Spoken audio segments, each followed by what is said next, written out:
കുട്ടിക്കാലത്തെ ആലോചിക്കുമ്പോൾ എന്തൊരു രസകരമായിരുന്നു നമ്മുടെ കുട്ടിക്കാലം. ഞങ്ങളൊക്കെ 70കളിൽ ജനിച്ച എനിക്കൊക്കെ നിങ്ങൾ കാണുന്നില്ലേ, ഇതിന് പറയുന്ന പേര് ഓണപ്പൂവ് എന്നാണ്. ഞങ്ങളുടെ നാട്ടിൽ ഇതിന് പറയുന്ന പേര് ഓണപ്പൂവ് എന്നാണ്. എൻ്റെ കുട്ടിക്കാലത്ത് ഈ ഓണത്തിന് പൂക്കളിടാൻ വേണ്ടി നമ്മുടെ പ്രിയപ്പെട്ട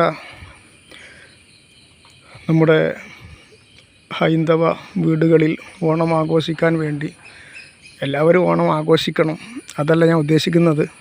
സാധാരണ ഇപ്പോൾ കൂടുതലായും ആഘോഷിച്ചു കൊണ്ടിരിക്കുക ഓണം എല്ലാവരുടേതുമാണ്, ഓണാഘോഷം എല്ലാവരുടേതുമാണ്.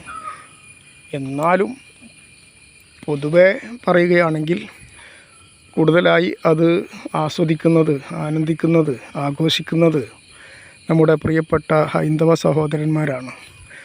അക്കാലത്തുള്ള കുട്ടികൾ ചെറിയ ഓല കൊണ്ട് മടഞ്ഞുണ്ടാക്കിയ പൂച്ചട്ടിയിൽ, ചെറിയ കൊട്ടയിൽ പൂ പറിക്കാൻ വേണ്ടി ഞങ്ങളുടെ വേലിക്കരികിലൊക്കെ വരലുണ്ടായിരുന്നു. അക്കാലത്ത് കൂടുതലായി കുട്ടികൾ ഓടി നടന്ന് ശേഖരിച്ചിരുന്നത് കുട്ടികൾ പറമ്പിലും കാട്ടിലും വേലിയിലും ഒക്കെ ഓടി നടന്ന് ശേഖരിച്ചിരുന്നത് ഈ ഓണപ്പൂവായിരുന്നു. ഇതിന് വലിയ പ്രിയമായിരുന്നു അന്ന്. ഇക്കാലത്തുള്ളതുപോലെ മറ്റു സംസ്ഥാനങ്ങളിൽ നിന്ന് ഇറക്കുമതി ചെയ്യുന്ന നല്ല വിലയുള്ള മുന്തിയ ഇനം പൂക്കളൊന്നും അക്കാലത്തുണ്ടായിരുന്നില്ലല്ലോ. അക്കാലത്ത് വേലികളായിരുന്നു ശരണം, കാടുകളായിരുന്നു ശരണം. നല്ല വെളുത്ത തുമ്പപ്പൂവുണ്ടായിരുന്നു. അതുപോലെ പല പൂക്കളും ഉപയോഗിച്ചുകൊണ്ട്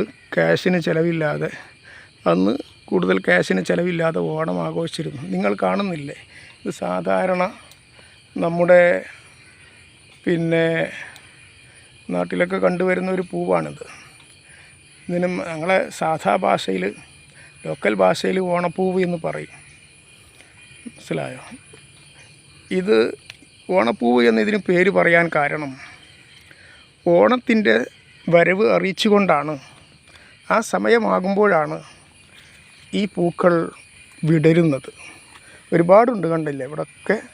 ഇത് എൻ്റെ അടുത്ത സ്ഥലമാണ്, എൻ്റെ വീടിൻ്റെ തൊട്ടടുത്ത സ്ഥലമാണ്. ഈ പൂക്കൾ കാണുമ്പോൾ തന്നെ എനിക്കൊരു പ്രത്യേക ഓണത്തിൻ്റെ അനുഭവമാണ്. അക്കാലത്ത് എൻ്റെ ഒരു രാമചന്ദ്രൻ പോലെയുള്ള എൻ്റെ കളിക്കൂട്ടുകാരുണ്ടായിരുന്നു. ബാലൻ, അതുപോലെ രാമചന്ദ്രൻ, 2 രാമചന്ദ്രന്മാരുണ്ടായിരുന്നു എൻ്റെ കൂടെ. 1ാം ക്ലാസ് മുതൽ 4ാം ക്ലാസ് വരെ പഠിച്ചിരുന്ന എൻ്റെ പ്രിയപ്പെട്ട രാമചന്ദ്രൻ, അതുപോലെ തന്നെ സുബ്രഹ്മണ്യൻ, അതുപോലെ ഒരുപാട് പേരുണ്ടായിരുന്നു. അതുപോലെ ബാലൻ, അങ്ങനെ ഒരുപാട് പേരുണ്ടായിരുന്നു അന്ന്. ഞങ്ങൾക്ക് അന്ന് ജാതി മതം അങ്ങനെയൊന്നും അന്നും ഇല്ല, ഇന്നും ഇല്ല. എൻ്റെ ഹൈന്ദവ സഹോദരന്മാർ അവരും എൻ്റെ ജീവിതത്തിൻ്റെ ഭാഗമാണ്, അവരും കൂടിയതാണ് ഈ സമൂഹം. വർഗീയത അത് ഒരിക്കലും അതിന് നമ്മുടെ ഹൃദയത്തിൽ ഒരു മോളിക്യൂൾ അല്ലെങ്കിൽ ആറ്റം അത്ര പോലും നമ്മളതിന് സ്ഥാനം കൊടുക്കരുത്. അത് മുസ്ലിങ്ങളിലായിരുന്നാലും ഹിന്ദുക്കളിലായിരുന്നാലും നമ്മൾ വർഗീയതയെ അടിച്ച് പുറത്താക്കണം, വർഗീയതയെ തുരത്തണം. ഈ വർഗീയത ചില മതക്കാർ മനഃപൂർവ്വം ഉണ്ടാക്കുന്നതാണ്. എന്താണ് അതുകൊണ്ട് നേട്ടം? പരസ്പരം അടിയും പിടിയും കൊല്ലയും കൊള്ളിവെപ്പും. അത് എല്ലാ മതത്തിലുമുണ്ട്, ഒരു മതത്തെ പറ്റി പറയേണ്ടതില്ല. എല്ലാ മതത്തിലുമുണ്ട്.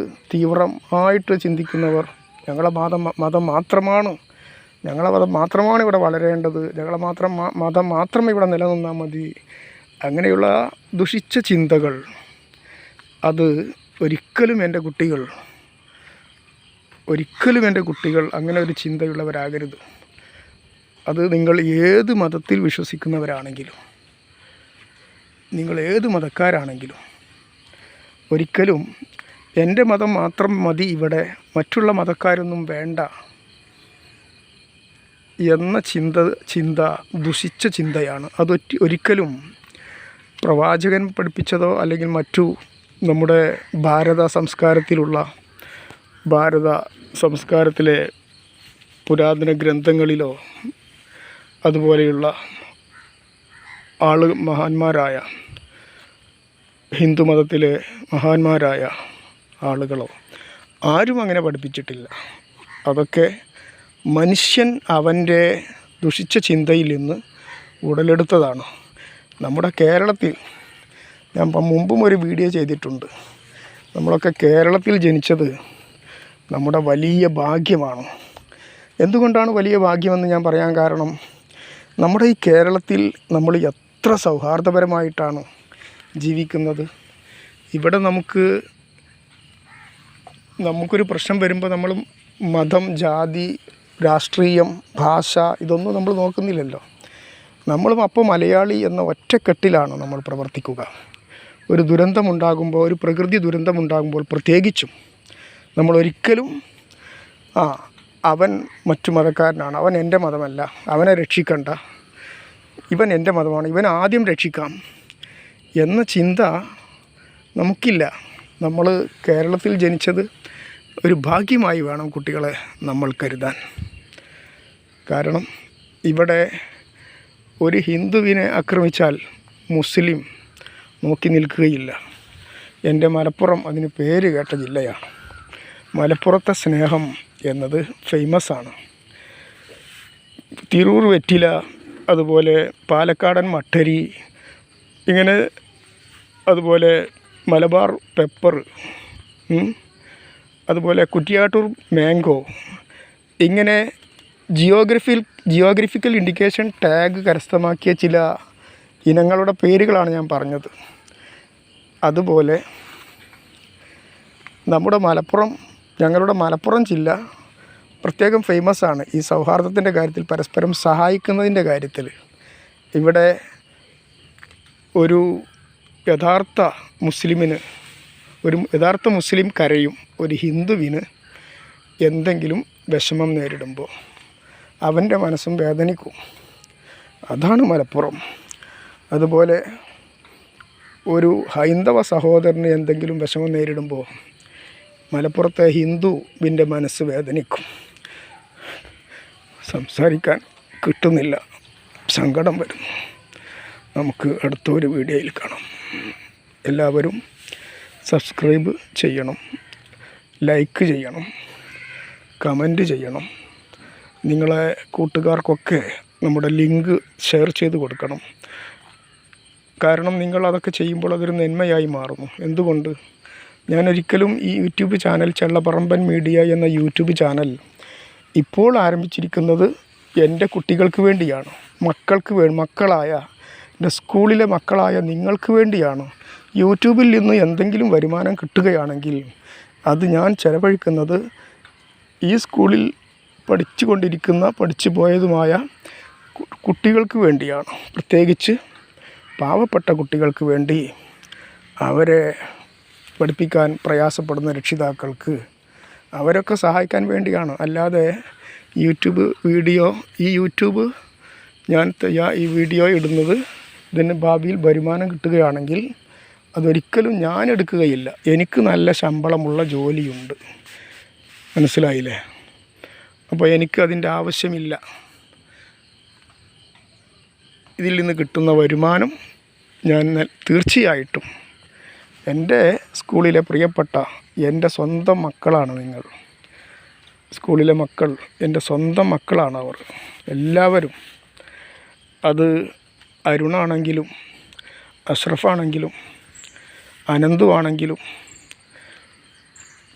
വർഗീസാണെങ്കിലും ആരാണെങ്കിലും അതെല്ലാവരും എനിക്ക്, എൻ്റെ കുട്ടികളുടെ ജാതി നോക്കി ഞാനവരെ, മതം നോക്കി ഞാനവരെ സ്നേഹിക്കാറില്ല, സ്നേഹിച്ചിട്ടുമില്ല.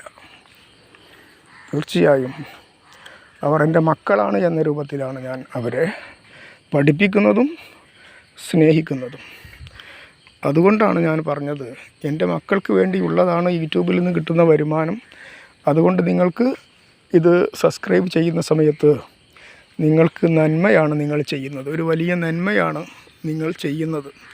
ഈ ചാനൽ ചെള്ളപ്പറമ്പൻ മീഡിയ എന്ന ഈ ചാനൽ സബ്സ്ക്രൈബ് ചെയ്ത് ബെല്ലൈക്കൺ ക്ലിക്ക് ചെയ്ത് ലൈക്ക് ചെയ്ത് കമൻറ്റ് ചെയ്ത് നിങ്ങളുടെ കുടുംബത്തിലുള്ള ഓരോരുത്തർക്കും നിങ്ങൾ പ്രത്യേകിച്ച് ഗ്രൂപ്പിലൊക്കെ ഷെയർ ചെയ്തുകൊണ്ട് നിങ്ങൾ ഈ ചാനലിനെ വിജയിപ്പിക്കുകയാണെങ്കിൽ നിങ്ങൾ ചെയ്യുന്നത് ഒരു നന്മയാണ്.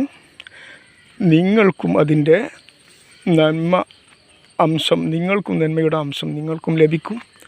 കാരണം ഒരു പൈസ പോലും ഈ യൂട്യൂബ് ചാനലിൽ നിന്ന് കിട്ടുന്ന ഒരു ക്യാഷ്, ഒരു 5 രൂപ പോലും എൻ്റെ ആവശ്യത്തിന് വേണ്ടി എന്ന നിലക്ക് ഞാൻ എടുക്കുകയില്ല. എല്ലാം കാരണം എനിക്കതിൻ്റെ ആവശ്യമില്ല. നിങ്ങൾക്കറിയാമല്ലോ, ചേറൂർ ഹൈസ്കൂളിൽ അധ്യാപകനായ എനിക്ക് സർക്കാർ നല്ല ശമ്പളം തരുന്നുണ്ട്. എനിക്ക് ഒരിക്കലും യൂട്യൂബിൽ നിന്ന് വരുമാനം കിട്ടിയിട്ട് വേണ്ട. അത് എൻ്റെ മക്കൾക്ക് വേണ്ടി ഞാൻ പ്രത്യേകം കരുതിയതാണ്. അപ്പോൾ എല്ലാവരും ഒന്നും കൂടി പറയുന്നു, നിങ്ങൾ മാത്രം സബ്സ്ക്രൈബ് ചെയ്താൽ പോരാ, നിങ്ങളെ വീട്ടിലുള്ള എല്ലാവരെ കൊണ്ടും മൊബൈലിൽ എത്ര മൊബൈലുണ്ടോ ഫോണുണ്ടോ അതിലെല്ലാം നിങ്ങൾ സബ്സ്ക്രൈബ് ചെയ്യണം. അതിലെല്ലാം നിങ്ങൾ ലൈക്കും കമൻറ്റും പിന്നെന്തൊക്കെ ബെല്ലൈക്കണും എല്ലാം നിങ്ങൾ ചെയ്യണം. അങ്ങനെ നിങ്ങളെ ഫ്രണ്ട്സിനോട് പറയണം. നിങ്ങളെ കുടുംബത്തിലുള്ള മറ്റു സ്കൂളുകളിൽ പഠിക്കുന്ന നിങ്ങളുടെ ഫ്രണ്ട്സിന്, നിങ്ങളുടെ കുടുംബത്തിൽപ്പെട്ടവർക്കെല്ലാം നിങ്ങൾ ഇതിൻ്റെ ലിങ്ക് ഷെയർ ചെയ്ത് കൊടുക്കണം. തീർച്ചയായിട്ടും ഇത് ഒരു നന്മയാണ്. പ്രത്യേകിച്ച് സ്കൂളിലേക്ക് വരാൻ പ്രയാസപ്പെടുന്ന, സാമ്പത്തികമായി പ്രയാസപ്പെടുന്ന ഒരുപാട് വിദ്യാർത്ഥികളുണ്ട്. ബസ് ഫീസ് അടക്കാൻ പ്രയാസപ്പെടുന്നവർ നമ്മുടെ സ്കൂളിൽ ഇഷ്ടം പോലെയുണ്ട്. അതുപോലെ പിന്നെ പുസ്തകം വാങ്ങാൻ, നോട്ട് ബുക്ക് വാങ്ങാൻ, അതുപോലെ ബാഗ് വാങ്ങാൻ, കുട വാങ്ങാൻ. ഒരു സ്കൂളിൻ്റെ അഡ്മിഷൻ സമയത്ത് എത്ര ചിലവാണ് വരുന്നത് രക്ഷിതാക്കൾക്ക്. സാമ്പത്തികമായി മെച്ചപ്പെട്ടവർക്ക് അതൊരു പ്രശ്നമുള്ള കാര്യമല്ല. പക്ഷേ രണ്ടിലും പെടാത്ത ഇഷ്ടം പോലെ ആളുകളുണ്ട്. അവർ പാവപ്പെട്ടവരിലും ഉൾപ്പെടുകയില്ല, പണക്കാരിലും ആരും ഉൾപ്പെടുത്തുകയില്ല. അങ്ങനെയുള്ള വിഭാഗത്തെയാണ് നമ്മൾ കണ്ടറിഞ്ഞ് സഹായിക്കേണ്ടത്. തീർച്ചയായും അവർക്കും എൻ്റെ ചാനൽ ഒരു മുതൽക്കൂട്ടാകും. അവർക്ക് മാത്രമല്ല, സാമ്പത്തികമായി മെച്ചപ്പെട്ടവർക്കും ഞാനുമായി ബന്ധപ്പെടാൻ അത്യാവശ്യ ഘട്ടങ്ങളിൽ എല്ലാവരും എല്ലാ കാലത്തും മെച്ചപ്പെട്ട അവസ്ഥയിലായിക്കൊള്ളണമെന്നില്ലല്ലോ. അല്ലെങ്കിൽ ഞാനിത് ഉദ്ദേശിക്കുന്നത് എൻ്റെ മക്കൾക്ക് വേണ്ടി, അവരിൽ പാവപ്പെട്ടവരും അല്ലാത്തവരും ഉണ്ടാകും. എല്ലാവരെയും എൻ്റെ കഴിവിൻ്റെ പരമാവധി ഞാൻ ഇൻഷാ അല്ലാഹ് സഹായിക്കും. അതുകൊണ്ട് ഒരിക്കൽ കൂടി വീണ്ടും ഞാൻ പറയുന്നത്, നമ്മുടെ ചാനൽ പെട്ടെന്ന് വളരണം. ധാരാളം സബ്സ്ക്രൈബേഴ്സ് നമുക്ക് വേണം. അങ്ങനെ മോണിറ്റൈസേഷൻ ലഭിച്ച് വരുമാനം കിട്ടാൻ തുടങ്ങിയാൽ തീർച്ചയായിട്ടും എൻ്റെ മക്കൾക്ക് വേണ്ടിയാണ് ഞാനത് ചിലവഴിക്കുക. എൻ്റെ സ്കൂളിലെ വിദ്യാർത്ഥികൾ അവർ എൻ്റെ മക്കളാണ്. എനിക്ക് എൻ്റെ മക്കളെ പോലെ തന്നെയാണ് അവർ. പെൺകുട്ടികളും ആൺകുട്ടികളും എല്ലാവരും. അപ്പോൾ ഞാൻ വീഡിയോ നീണ്ടു പോകുന്നുണ്ട്. നമുക്ക് തൽക്കാലം ഇവിടെ സ്റ്റോപ്പ് ചെയ്യാം. നിങ്ങൾ മറക്കരുത് സബ്സ്ക്രൈബ് ചെയ്യാനും ബെല്ലൈക്കണും ലൈക്ക് കമൻറ്റ് ഷെയർ. ഓക്കെ, നന്ദി, നമസ്കാരം.